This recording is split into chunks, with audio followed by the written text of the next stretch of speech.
Hey, Simon Fishburn for Drum Talk TV, and we've got a very special guest. He's taken the time out, as a lot of these drummers have, out of their lives to be here and out of the, the whole behind the scenes and hanging out with all the other drummers to come and talk with us. We've got Corky Laing here from a band called Mountain. And so, Corky, welcome. Thank you so much. It's nice to be here with a bunch of crazy drummers, That we are. It is a culture of nut bars, and there's a particular vibe and tier that we communicate on that nobody else in the world knows about.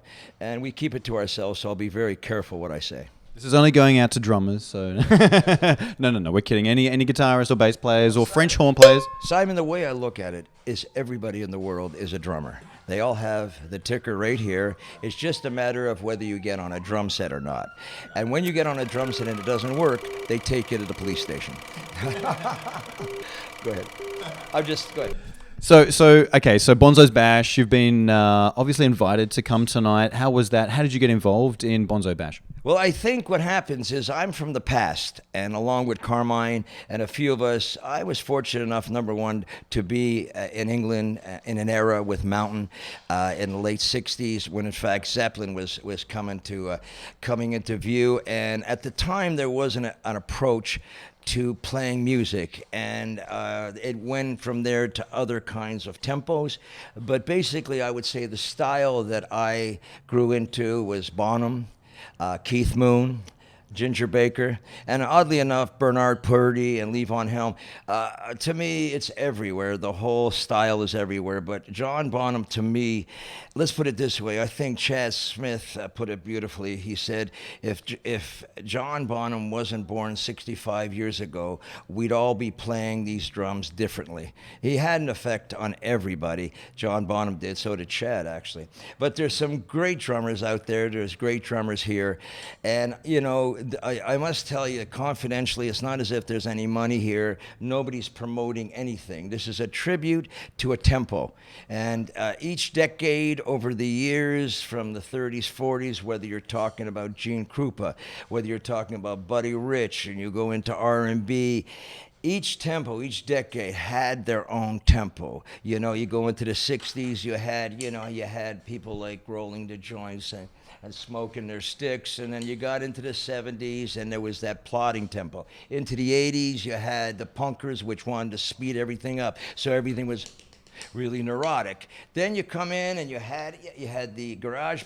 In other words, when you think back over the 50 years, and like I said, I'm happy to be around over those decades, you see the different tempos.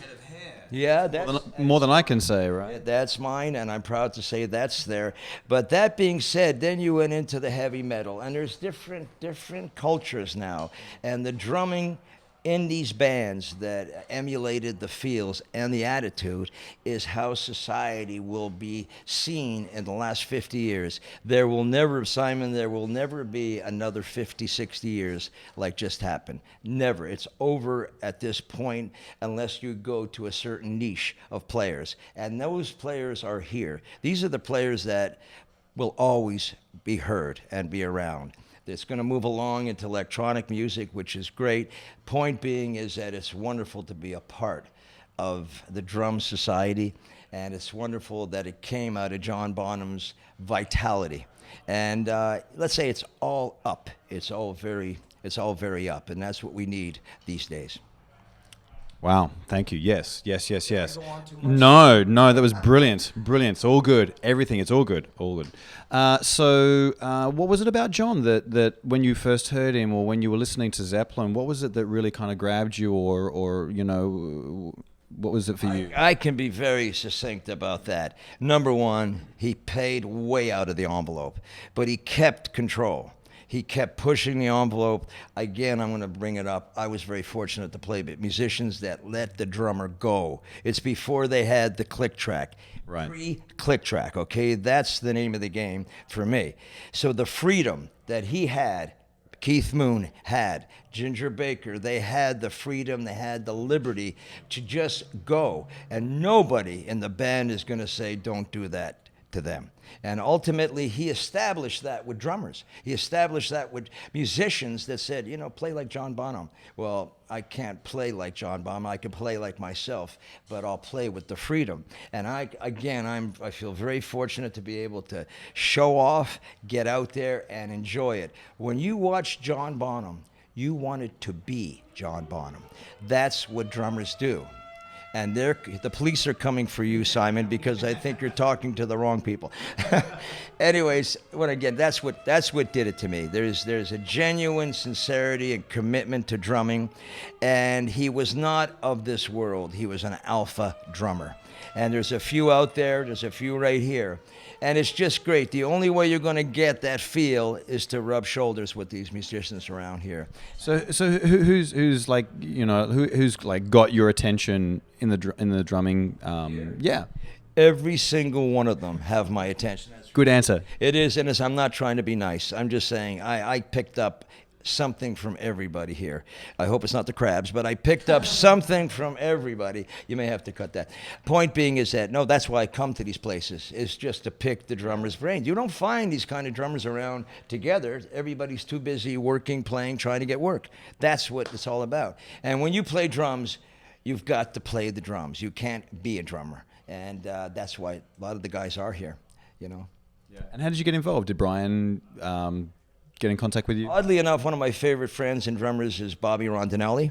And Bobby and I have been hanging since I moved to Long Island. Here's the thing I have a problem with, Simon. I want to get this out. When I moved to Long Island and I saw all the great drummers that came out of this area, Dino Dinelli, Liberty DeVito, Bobby Rondinelli, San Gennaro, I'm saying, I got to change my name to Corky Linguini. I mean, this whole thing has got me... Linguini. What I'm getting is, you're coming in this... Lang? Why is it stop at Lang? There's got to be 17 vowels you can put in there. But that's the truth. If you look at some of the drummers that are around here, and their names are percussive. Bobby Rondinelli. Get a plug there. Point being is that there's a lot of a great drummer somehow coming from this area. Don't ask me why, I don't know, but I remember when I first moved from Montreal to New York, all the guys that I would see of course, around New York, but Long Island, and I don't know, there must be something in the water, and it's great. It's a great area. It's a very cultural area in rock. It's just like a rock belt itself, and I feel very comfortable. I only moved here a couple of years ago, and I love it. But again, you got to be pushed. You got to be kicked in the ass, to play drums. You cannot stop. And when you're doing bashes like this, right now you're seeing what John Bonham's done already. He's gotten drummers from around the country to come together to celebrate it. It's a wonderful thing. It's a real blessing to play drums. And I would encourage everybody out there, you don't have to go out and play professionally, because therapeutically, drums are the best instrument. And first of all, they're the most beautiful instrument. Am I going on too much here? Look, he's falling asleep over there. I'll play a drum solo. I'll wake him up. It's the most beautiful drum. You've never seen a bad-looking drum set. They're all beautiful. However, what you can do with drums is let's put it this way. Everybody thinks prostitution is the oldest career. It's not. It's the drummer. He was playing the drums while the prostitutes worked. So the kachish. The point is, it goes back to communicating in the caveman days, and when you listen to certain drummers, they're playing just like that, except they're playing barrels in a different way.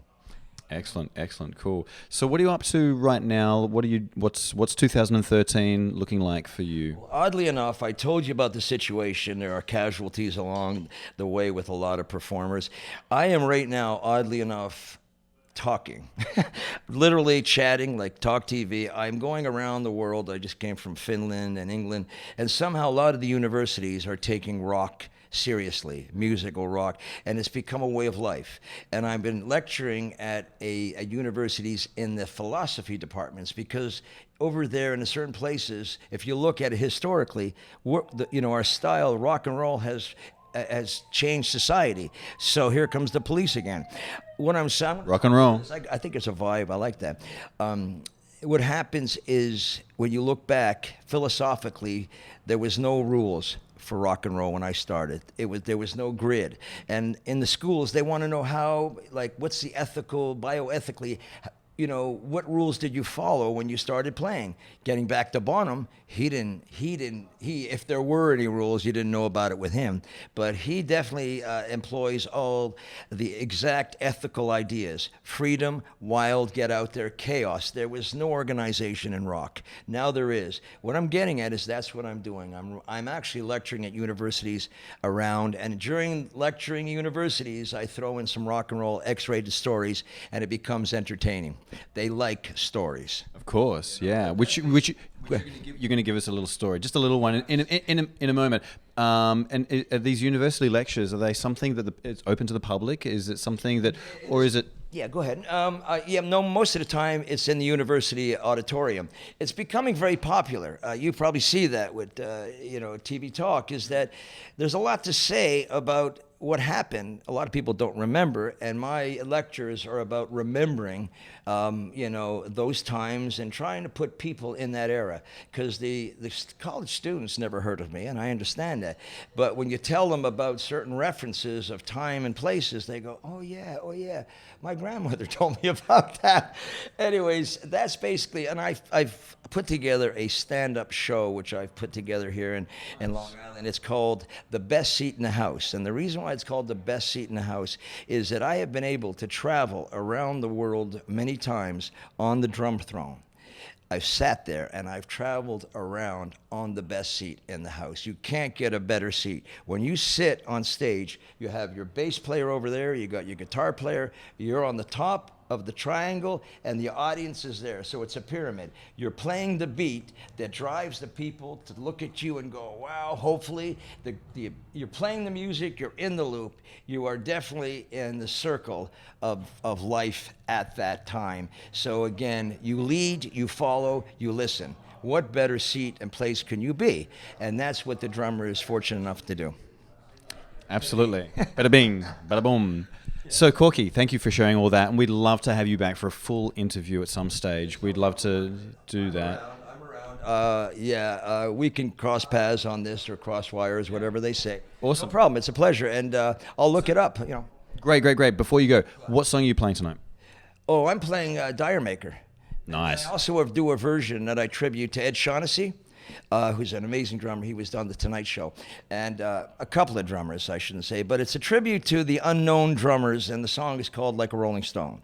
How does it feel to be out on your own, no place knowing, like a rolling stone? And I do it as sort of as a poetic sort of drum speak. It's not a rap thing, but I love doing it because philosophically Bob Dylan wrote a song that's very pertinent to these times, and I just do the drums behind it.